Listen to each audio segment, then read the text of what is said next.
வணக்கம் கும்பராசி அன்பர்களே. உங்களுடைய ராசிநாதன் அப்படின்ற சனி பகவான் உட்கார்ந்துருக்கிறது குடும்பஸ்தானத்தில் போய் உட்கார்ந்துட்டார். வாக்கு கொஞ்சம் தப்பி வருது, கொஞ்சம் கேர்ஃபுல்லாக இருக்கணும் அப்படின்றது மனசில் வச்சுக்கோங்க. எரிந்து விழுவதை குறைத்து கொள்ளுங்கள். கொஞ்சம் கீழ்த்தரமாக பேசுவதை தவிர்த்து விடுங்கள். நான் வன்மை அப்படிங்கிறதும் நான் அடக்கம் அப்படிங்கிறதும் ரெண்டுத்துக்கும் நல்ல டிஃப்ரென்ஷியேட் பண்ணிக்கோங்க. தீயினால் சுட்டபுண் உள்ளாரும் ஆறாதே நாவினால் சுட்டபடுன்னு வள்ளுவர் சொல்லியிருக்காருன்னு அடிக்கடி மனசுக்குள்ளே சொல்லிகிட்டே வாங்க. அப்போது வார்த்தை தடிக்காமல் நல்ல வார்த்தைகள் பேச ஆரம்பித்து விடுவீர்கள். உங்களுடைய தன்மை ஏன் கரெக்ட் பண்ணணும்னு சொல்கிறேன்னா, நான் பேசிடுவேன் அப்புறம் பார்த்துக்கலான்னு ஒரு அசட்டு துணிச்சலும் தைரியத்தையும் செவ்வாயானவர் கொடுத்து கொண்டு இருக்கிறார். அதனால் கொஞ்சம் கேர்ஃபுல்லாக இருக்கு.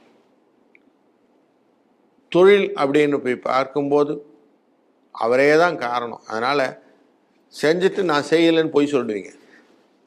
வேலை நீங்கள் செஞ்சுட்டு செய்யலைன்னு சொல்கிறது, ஏமாற்றுவதற்காக மனத்தை மாற்றிக்கொள்வது, இதெல்லாம் உங்களை டிச் பண்ணிடும். அதையும் காஷனாக வச்சுக்கோங்க. பணத்துக்காக பொய் சொல்வது அப்படின்னு எண்ணம் வந்துடும். நீங்கள் நேர்மையான ஆசாமி அப்படிலாம் சொல்லக்கூடாது இல்லைங்களா? அது மாட்டிப்பீங்க. அது நார்மலாக பொய் சொல்கிறவனுக்கு ஒரு நல்ல குவாலிட்டி இருக்குது, அதெல்லாம் மறக்காமல் வச்சுக்கணும். உங்களுக்கு மறந்து போடுவார், மாட்டிப்பீங்க. அதுமாதிரி புதுசாக பொய் சொல்கிறவன் அழகாக தெரிஞ்சிடும். இதெல்லாம் கொஞ்சம் கேர்ஃபுல்லாக இருக்கணும். பொய் சொல்லியே பழகினவனுக்கு அழகாக புரியும், அவன் எப்படியான சமாளித்து ஓடி போடுவான். நீங்கள் மாட்டிப்பீங்க, அதனால் மாட்டிக்கிறீங்க. இது மாட்டிக்கும் போது என்ன, அது கொஞ்சம் கீழ்த்தரமாக பேசி போடுறீங்க. புரியுதுங்களா? அது ஏன் செய்வானே, செய்கிறத திருந்த செய்யுன்னு சொல்லி ஒரு வார்த்தை இருக்குது இல்லைங்க, அதை பிடிச்சிக்கிடுங்க. இதுதான் சனி பகவான் உங்களுக்கு சொல்லி கொடுக்குறாரு. உங்கள் ராசிநாதன் தானே. தொழிலுக்கு பிரசித்தமானவர் யாருன்னா சனி பகவான் தானே. இறங்கி வேலை செய்கிறது அப்படின்னு சொன்னால் சனி பகவான் தானே. சுக்கிரனோடு சேர்ந்து இருக்கிறார்கள், நளினமாக ஸ்மார்ட்டாக வேலை செய்கிறதுன்னு சொல்லி கொடுப்பாரு. கொஞ்சம் இறங்கி அழகாக புரிஞ்சிட்டு வந்தீங்கன்னா தொழிலே புதிய இனோவேஷனை நீங்கள் கிரியேட் பண்ணக்கூடிய ஆப்பர்ச்சுனிட்டியை கொடுக்கறதுக்கு தான் சந்திரன் இந்த வாரத்தில் அப்படியே போய் அஸ்வினி நட்சத்திரத்தோட போகிறார். அப்போ லாபத்தை கொடுக்க போகிறார். இந்த புதுசு ஐடியாஸ்லாம் சில கம்பெனிகள் எல்லாம் இன்சென்டிவ்ஸ் உண்டு. ப்ரொடக்டிவ் இன்சென்டிவ் அப்படின்னு ஒன்று கொடுப்பான். ப்ரொடக்டிவ் இன்சென்டிவ் கொடுக்கறது மட்டும் இல்லை, இனோவேட்டிவ் இன்வென்ஷனுக்காக இன்சென்டிவ் கொடுப்பாங்க. அந்த மாதிரி கம்பெனிக்காரங்களில் இந்த கும்பராசிக்காரர் இருந்தீங்கன்னா உங்களுக்கு அந்த மாதிரி ரிவார்ட்ஸ் கிடைப்பதற்கான ஆப்பர்ச்சுனிட்டியை இந்த வாரம் எக்ஸ்பெக்ட் பண்ணலாம்.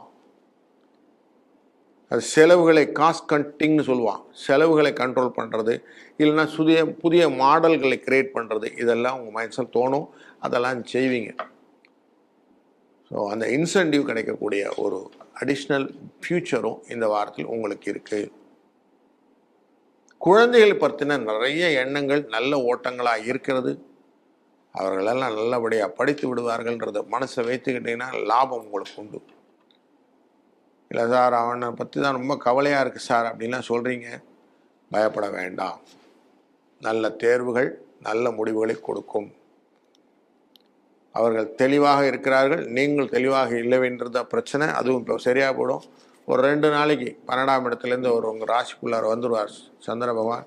அப்போ கொஞ்சம் கிளியர் ஆகிடுவீங்க. இப்போ புரிஞ்சிச்சு சார், நான் கொஞ்சம் கிளியராக இருக்கேன்னு 2 நாளைக்கு அப்புறம் கொஞ்சம் எல்லாம் தெளிஞ்சு அழகாக போயிட்டே இருப்போம்.